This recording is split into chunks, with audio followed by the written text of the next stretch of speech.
అన్నమయ్య జిల్లా లక్కిరెడ్డిపల్లి మండలంలోని అనంతపురం గంగమ్మ తల్లి జాతర పేరుతో లాభార్జనే ధ్యేయంగా పలు అక్రమాలకు తెరలేపారు వ్యాపారస్తులు. మద్యం బాటిలను ఎంఆర్పీ ధరలకు కాకుండా అధిక రేట్లకు జాతరలో విక్రయిస్తున్నారు. అధిక ధరలకు మద్యం అమ్మితే కఠిన చర్యలు తీసుకుంటామని పోలీసులు చెప్పినా కొందరు వ్యాపారులు బేఖాతరు చేస్తున్నారని స్థానికులు చెబుతున్నారు.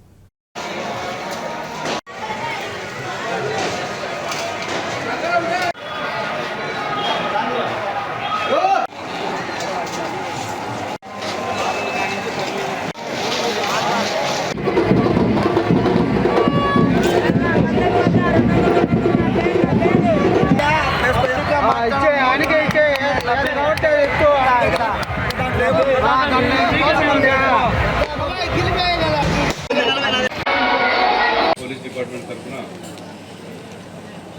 లక్కిరెడ్డిపల్లి సిఐ కొండారెడ్డి గారు, లక్కిరెడ్డిపల్లి ఎస్ఐ రవీంద్ర గారు ఆధ్వర్యంలో మనము సుమారు ఒక 300 మంది స్టాఫ్తో మరియు ఒక 24 మంది ఎస్ఐలు, 7 మంది సిఐలతో, తర్వాత స్పెషల్ పార్టీలతో మనం ఇక్కడ బందోబస్తు ఏర్పాటు చేయడం జరుగుతున్నది.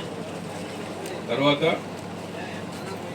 మనము కొన్ని పాయింట్స్ ఈ యొక్క బందోబస్తు సౌలభ్యం కోసం అని చెప్పి మేము పార్కింగ్ ప్లేసులు, తర్వాత queue line maintenance, cultural program సంబంధించిన బందోబస్తులు ఇవన్నీ కూడా డివైడ్ చేసుకోవడం జరిగింది.